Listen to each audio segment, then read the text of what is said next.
Welcome to Autism Knows No Borders, a podcast where people connected to autism inspire change and build community. Together with the Global Autism Project, I'm your host, Rachel Harmon, a professional with over a decade of experience in the field of autism services, outreach, and advocacy. This week's episode is part 2 of our 2024 highlights. Today, we'll continue to review some of our favorite moments from this year's episodes, specifically from 177 to 192. In this episode, discover what's possible when we build bridges together.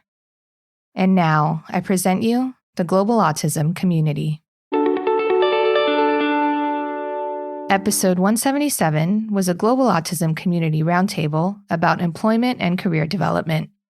In the following clips, self-advocates Christina Casperson and Stephanie DeKramer, along with community member Christina Cairoli, discuss their personal experiences about employment, as well as assumptions and expectations regarding social norms.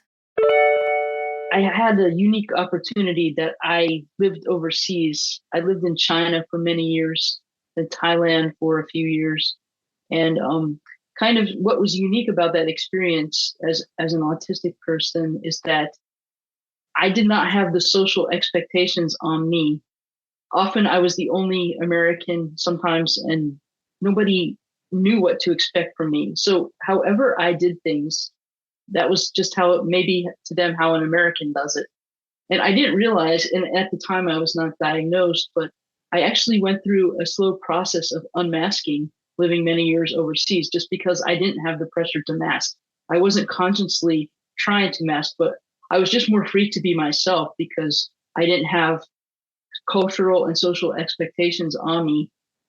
In Chinese culture, if you're not Chinese, they'll never expect you to be Chinese. Even if you live there for years and learn their language, they'll never expect you to do things culturally the same. You do need to learn some cultural things, but no one ever teaches you explicitly what to do because, for them, that's just the way they do it. And so I sort of thrived over there in some teaching roles I had. So our UK division, our UK zone is about 140 people. And myself and another autistic self-advocate who I'm trying to get her to join this global autism community, we did a big questionnaire to see how many people, it's an anonymous questionnaire, how many people identify as neurodivergent, and if you've told your manager or not, if you feel comfortable telling your colleagues. And the response we got were really, really interesting because some people had told their colleagues but not their manager and vice versa. But one of the biggest themes, it was scoring like a 2 out of 5, was where people didn't exactly know where to go for support in terms of things like assistive software. Someone had dyslexia and they didn't really know how to go about getting the right software approved. And it seems like one of the biggest challenges in the workplace where I'm at the moment is about getting everyone the information they need and ways of working. And people just don't really know. They feel like they want to tell people, but they're not sure how, and they're not sure what support is out there. And yeah, that's the experience I've had lately. And hopefully this it's called the Neurodiversity Think Tank. So hopefully me and the lady, we can do some cool stuff with it. Now we've got the results back from the survey, we can maybe go to HR and get some changes made. Fingers crossed. I wish we could eliminate a lot of these labels because we just keep we lose and mask and we're just are lost. We're humans first. Deal with the human. Rule out health first, and then we go from there. You wouldn't judge a fish on its ability on how to climb a tree. So why do we expect humans that come out of the womb to know how to have social interactions or how to hold a job or all this assumptions that arrive when we're in a work context? We went to school to learn things, yet now we have to find a job without a rule book about all of these new norms and boundaries and sharing, which I heard from Amy as well. That's something I've struggled with. And boy, that's a tough, corner to turn and a page to turn. And it's usually a lesson you have to learn on your own, unfortunately. But is it? Can we be more direct and like create community where it's okay that we don't have to form these assumptions, that people just naturally gain this ability and knowledge through their environment, how would they if you're not directly training it or talking about it? In episodes 178 and 179, I spoke with Erin Niederhofer, an autistic self-advocate, community networker, and public speaker. Here's Erin's tips to making friends for both autistics and non-autistics. If there's something you're passionate about wanting to share with them, ask them if they have like a few minutes for you to explain something. Put the ball in their court by making sure that you care about their comfort, their well-being, their permission. That matters to you. And you can show these people that you value them and their time, and they will value that you are being considerate. And in doing so, you will basically earn their respect and they will appreciate you, because thoughtfulness, decency, concern and respect and empathy, those factors go a long way towards people willing to tolerate, put up with, or respect you. I didn't know friendship until I was an adult. By then, it was just struggle. Now I have people who call me friends, people who reach out to me, people who extend to me opportunities for socials. My friends and I have built something I'm needed, I'm wanted, and it's a wonderful feeling. And I just want to share that feeling with others to help them feel wanted and needed too.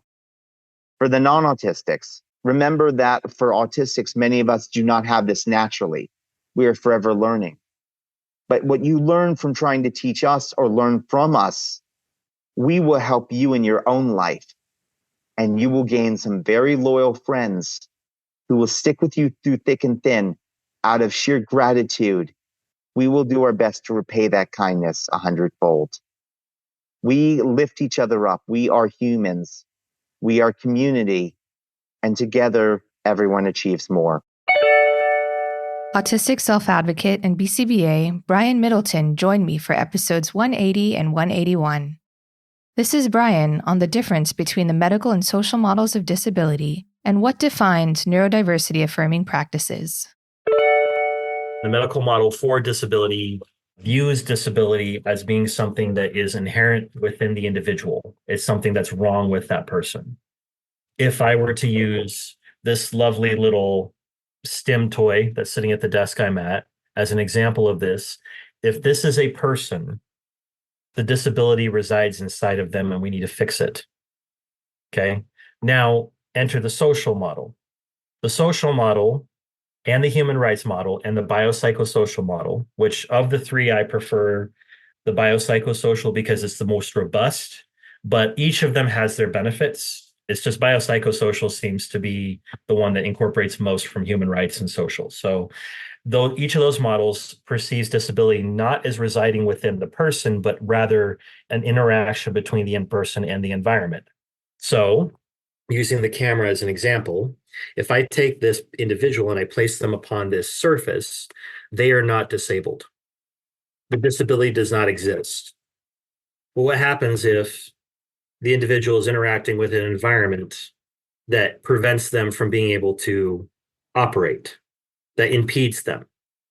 This is disability right here, this interaction.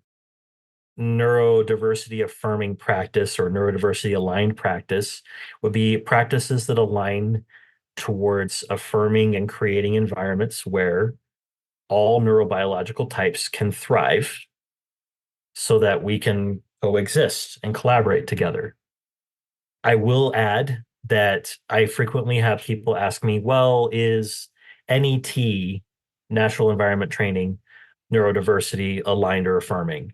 Or is this particular procedure neurodiversity aligned or affirming? And so on and so forth. And my response every single time, and sometimes it shocks people, but I don't like it. I want to make sure people understand. No, none of those are neurodiversity aligned or affirming because those are neutral concepts. It's the attitudinal approach that we take. Now, in application, could a punishment procedure be neurodiversity aligned or affirming? It could be. I'll use an example. I mispronounce your name. You correct it. That's a punishment procedure. Correction is there's a reduction in future behavior. So it could be. There are other ways that it could potentially be neurodiversity aligned or affirming, potentially. But again, it's not the scientific principle that is, it's how it's applied. Is it matching up to that individual's needs? It's meeting them where they're at. It's individualization. It's social validity. The Global Autism Project's CEO, Maliola Pinney, came back on the show for episode 182. We discussed our new Global Autism Accreditation, which allows organizations to apply and become centers of distinction. As a quick reminder, for 21 years, we have worked internationally with centers around the world. Our focus has been on doing just that, building capacity for services. A lot of our center owners are QABAs, they were BCBAs back in the past, they're IBAs, and now they have an opportunity to show the world that not only do they have credentialed team members, but the center itself meets global standards for accreditation. In 2012, we were having conversations and starting to develop tools to figure out what is a center of distinction? What is a center that we feel comfortable kind of putting a stamp on, frankly, And I think it was one of those things where we wanted to make sure that we got it right. We didn't want to kind of sit here and just write up some standards and say, you need to adhere to these. We wanted to be really mindful of what was happening in the world for autism centers in general, what information made sense to include. And so we created a tool that we called the SASE, which was the Site Assessment Survey for Sustainable Intervention. And we ran that tool for over a decade with close to 20 centers. And in running that tool, we gathered a whole lot of data. And with gathering that data, we were able to come up with, okay, what does it mean to be a center of distinction in a way that is responsive to cultures around the globe? With an accreditation, it is a vetted provider of quality services. You're able to explain to local families, yes, we've had this training, and yes, we also have been vetted and proven that we provide quality services here. It increases the awareness in the community and in the country in general. In episode 183 and 184, we brought on Global Autism Community Moderator Hattie Angelise Fox. A certified teacher, a board-certified behavior analyst, and the mother of 2 neurodivergent children, Angelise offers a variety of support for individuals and families through her consulting services at Naturally Effective Behavior. In this next clip, Angelise talks about homeschooling and teaching practical life skills. Every Thursday, the local state park, there's a homeschool meetup. And when I say meetup, like the kids are playing together for 2 or 3 or 4 hours. They might go for a hike, and the handful that are Boy Scouts or Girl Scouts are like, oh, this is how you do this thing, or this is how you do that thing. Or we might ask them to teach like the littles. Would you want to teach like about leaving no trace, or like how we would protect the wilderness? We might ask someone who is super passionate about plants to help us identify poison ivy as it's starting to wake up. So not only are they interacting with each other, but they are actively teaching each other. And it doesn't necessarily mean it's the oldest kid. The most knowledgeable kid about poison ivy might be 7. And that high schooler is like, wait. Is this one poison ivy, or is that one? Which one do I want to touch? And like, so they're learning to learn from people who know. Yeah. We have the blessing of being able to go places at times that other people don't go. So there's a local park. When I say local, to me, it's about a block away. We have a botanical garden in that park. And my town head horticulturist is almost always at that botanical garden. My children befriended her 3 years ago. We now help take care of it. And last year we grew over 800 pounds of food with the help of the community and at the direction of our botanist or our horticulturist. And that was donated to people in need. Episode 185 was a Global Autism Community Roundtable about individualized education, hosted by community member and special education and disability rights attorney Michael Gilberg. Listen to Michael explaining the difference between a 504 and an individualized education plan, or IEP. Autistic self-advocate Sarah Van Koningsveld sharing her experience supporting younger students, and autism mother Nancy Gardner describing how she's involved her son Jonathan in creating his own education plans. What I always say is give a man a fish versus teach a man to fish. You've all heard the phrase.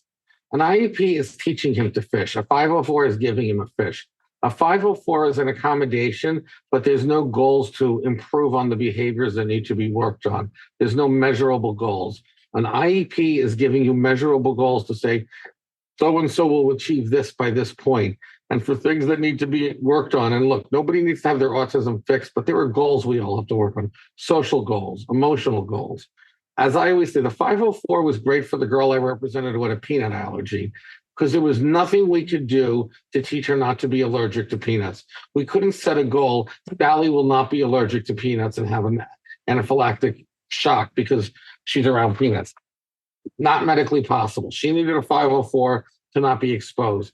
But children on the spectrum most often need those goals. And I always need an IEP because they need goals, whether it's social, communication, emotional regulation. Again, not to change their autism, but to help them be able to function. If the child is melting down constantly, or the child is saying things that offend other people, or the child is not able to communicate, those are areas of goals. We don't want to just accommodate the child. We want to teach him how to be successful. A 504 only gives you the ability to accommodate now, but it doesn't give you the ability to teach him how to be successful later. If the 504 says, oh, we're going to allow this child to say inappropriate, offensive things, but we're not going to teach him what is an appropriate thing to say instead, are you really helping him long term? I've been with really little kids in their IEPs, and, because a 5, 6, 7-year-old doesn't have the attention span, it was also recognizing that, right? And inviting him to the spaces where they could tolerate to be sitting there and a part of adult conversation and advocating for themselves. They don't have the language to understand everything being discussed. Right, exactly. And that would be the other piece is, part of my work as a therapist and a support to the student would also be helping them to identify what they wanted to discuss, what felt most relevant, and not only making sure that that language in some way was captured in the documents, but it was also them being able to speak in their own words in the group and in the space to say, I don't like that, and even if it's that simple of a language, because that is where they are developmentally, I don't like when this happens. Great. Now the whole room knows it's not me speaking on your behalf. It's not your parent speaking for you, but you get to speak for yourself. And so I think, what you were saying, Corbin, that it's really important as young as possible to just have that opportunity to learn the skill, because it is part of the social emotional skill building. And as a therapist, I found that super important to advocate for as well. I think sometimes when you're sitting at an IEP meeting, it is, I think Colleen had mentioned, it's them against you. They sit you, they're sitting on one side and you're sitting on the other. And throughout the years, Jonathan was like, I don't like that lady, doesn't make me feel good. That guy, he got rid of the SPED director, always wanted to come to our meeting because of our circumstances. And he's like, Mom, I don't like him being there. And I said, well, let's write a letter and get rid of him. I'm sorry, who did you want to get rid of? The SPED director being at his meeting. That's usually very hard to do. No, it really isn't, because it's Jonathan's meeting and he gets to decide who he wants on his team. And my mom's a really great advocate. But that was what Jonathan's wishes were. And for Jonathan to be able to attend his IEP meeting is much more important than the special ed director attending it. And so I'm impressed, because I've had parents say, I don't want the director involved with my kid's case anymore. And the school's like, well, he or she's in charge of the department. And that's fine. He can be in charge of the department. That is his job, but he was not in charge of Jonathan's IEP. Jonathan was. In episode 186, we hosted another Global Autism Community Roundtable discussion, this time about sensory challenges. In the following clips, autistic self-advocates Amy Smith and Adrienne Sanchez talk about how they've learned to regulate their systems in overwhelming situations. I think just knowing yourself pretty well, learning to pay attention to the things that don't agree with you and the things that kind of build you up. So doing more of the things that build you up. So like me, I said earlier, I like to listen to rock music, and swaying sometimes helps, like just standing still and kind of swaying while I'm listening to music. And then definitely just avoiding things or adapting things that don't work well for you. So instead of making plans ahead of time, I've kind of learned to do more last minute plans, because it'll be much truer to what I'm feeling up for at the moment. I think that that's been a big help, and learning to pay attention to yourself is difficult for us with, I guess, interoception issues. But I think the more that I learn about autism, the better I'm able to kind of accommodate myself and make those adjustments. Understanding conversations with background noise is also a key factor, especially when out in clubs or when there's too much people in the office that you just need to be able to be in a nice, quiet environment in order to handle a phone call. And that's another accommodation that could be able to take place. And another thing with speech recognition that I can talk about is understanding plots in movies. There's certain times when some people just can't understand what's going on if there's too much conversation going at a rapid pace. And oftentimes some people can be just lost with what happened and what's going on.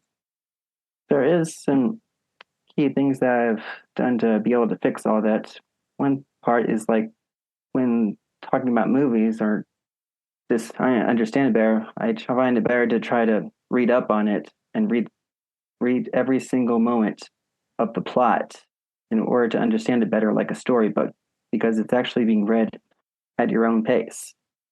And I can also say that I don't understand everything if it's happening too fast, but I can tell you that I am able to understand everything visually.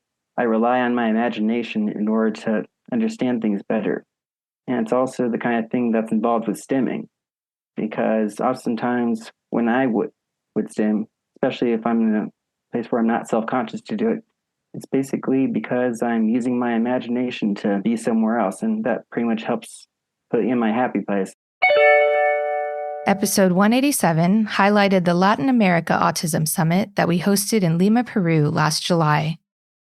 Here are clips of our CEO Molly, our Global Autism Project partner from Ecuador, Mafer Chang, and autistic self-advocate Amira Callantes from Peru, sharing what they enjoyed most about the summit. I remember walking into one talk in particular, and it was something about caregiver support. It was along that track. And at the end of the presentation, it had turned into parents exchanging information, exchanging numbers, supporting each other.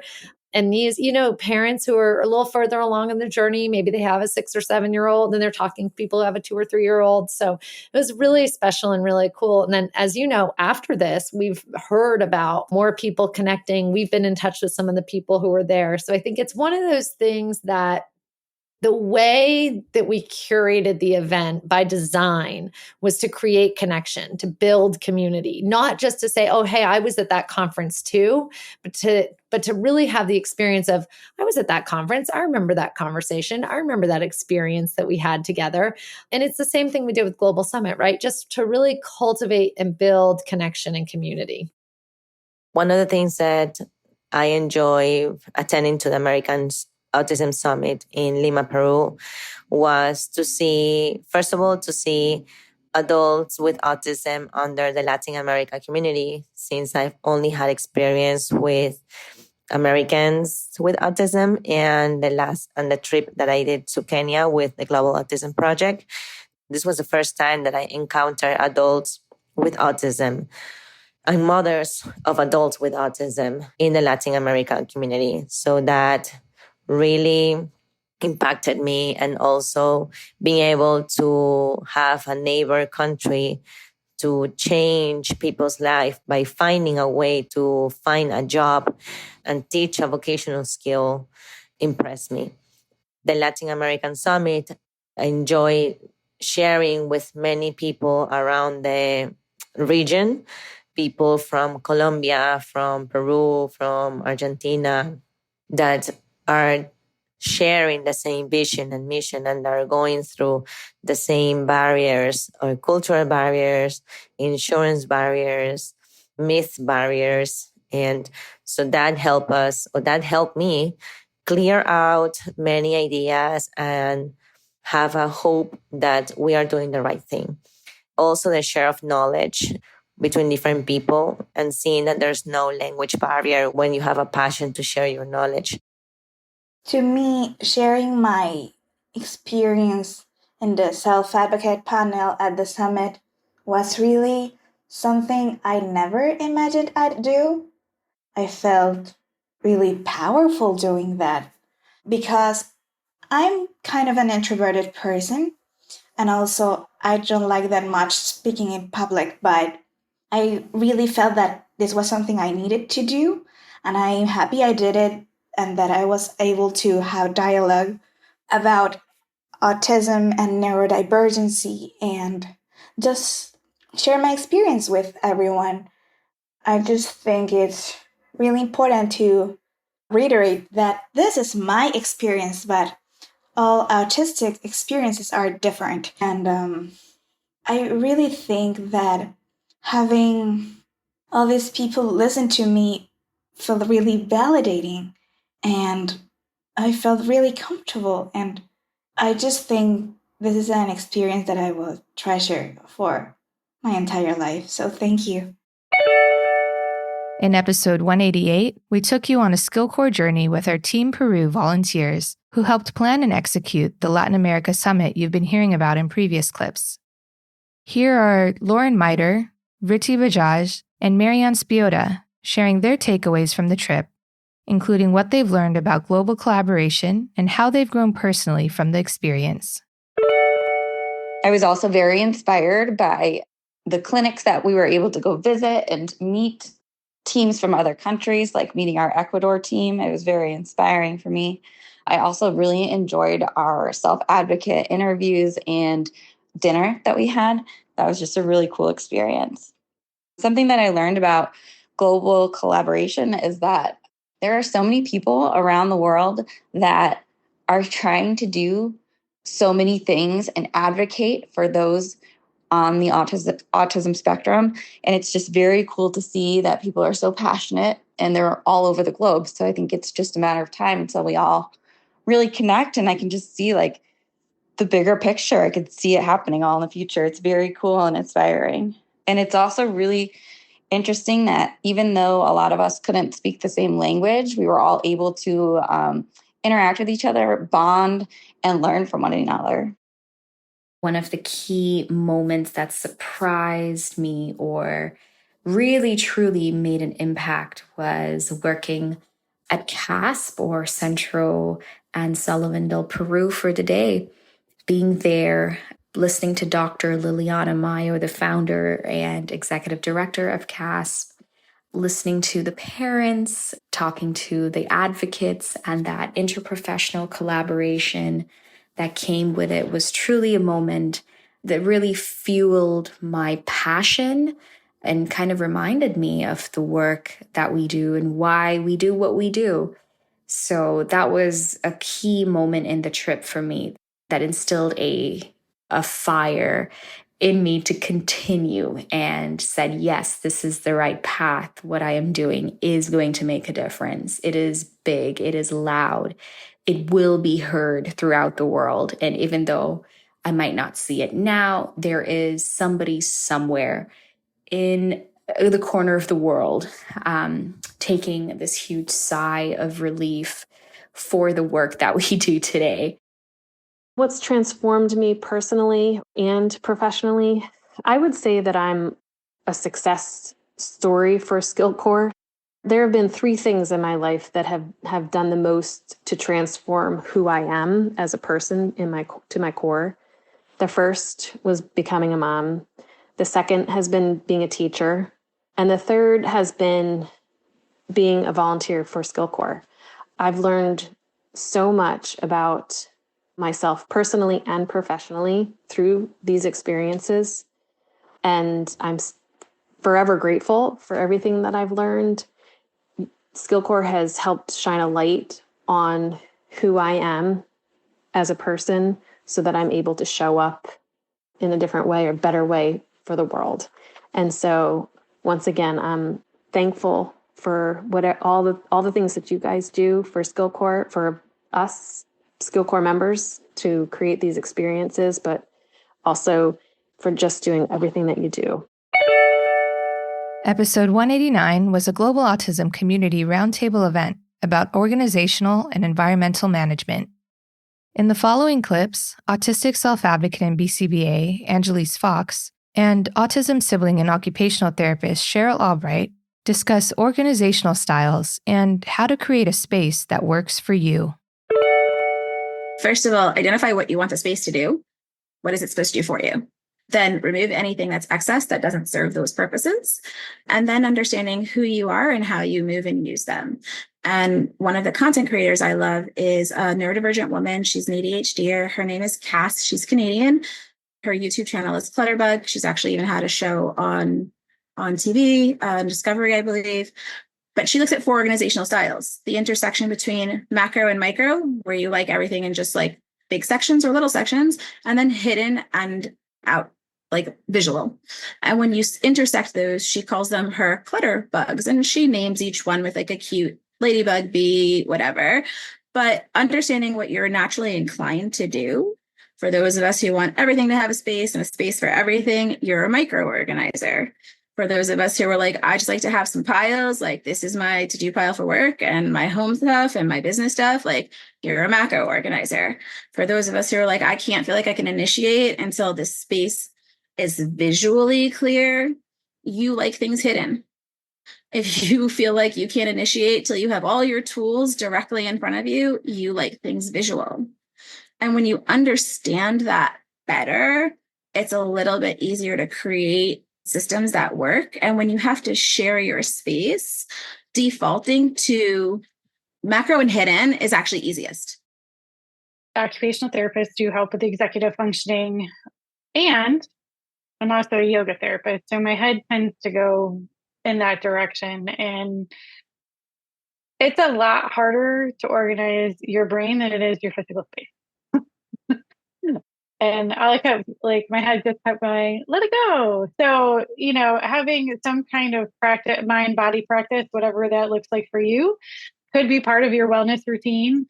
And it doesn't have to be yoga. There's other ones there's Tai Chi, there's martial arts, there's pick what works for you that brings you some joy, that doesn't feel like a chore. It could just be mindful movement or going for a walk, caring for a pet, whatever that looks like for you, and do more of it. And that ripple effect will go into your environment. My tiny little space where I do a practice doesn't look like a lot. Sometimes it has my laptop on it because I'm watching or recording from one of my teachers or something like that. But it just has a little thing where I can burn incense, light a candle, and it's literally a corner. And so finding that space, it doesn't even have to be a physical space. It could be a space out in nature. It could be wherever it is that kind of gives you that sense of peace. I always like to have that in somebody's wellness plans. Like, what are you going to do for you to keep yourself relatively, I don't want to use the word calm, but regulated the best that you can be, and do that. In episode 190, community moderator Angelise Fox hosted a Global Autism Community Roundtable discussion about late diagnosis. Here are self-advocates Mary Johnston and Bob Schmus sharing what it was like to learn about their autism diagnosis and how autism presents differently for women.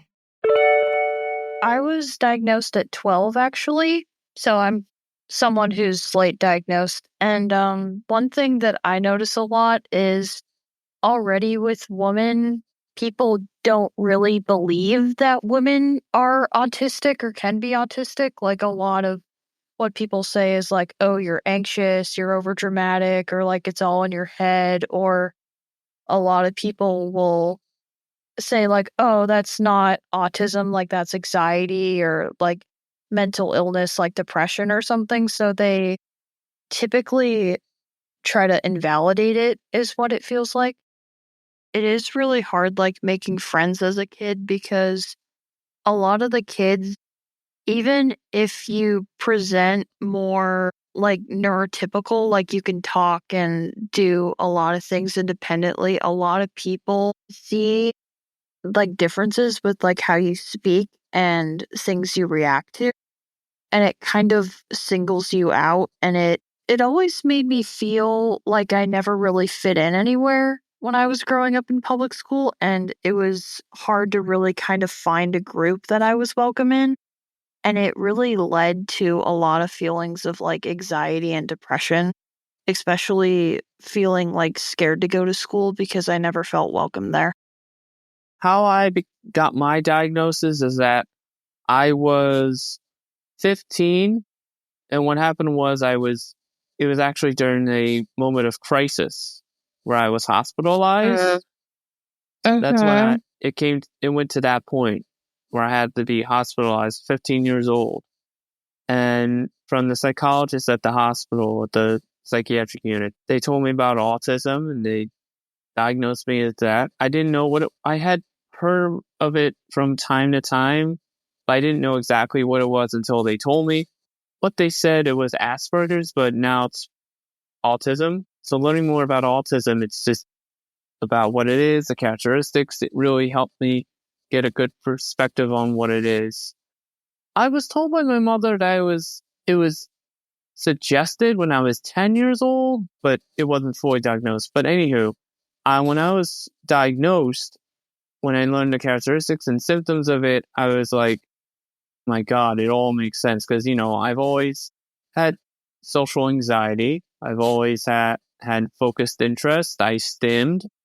But I didn't know the words for that. I didn't know before my diagnosis. I didn't know what that was. So hearing that, like, that really made me understand more about myself.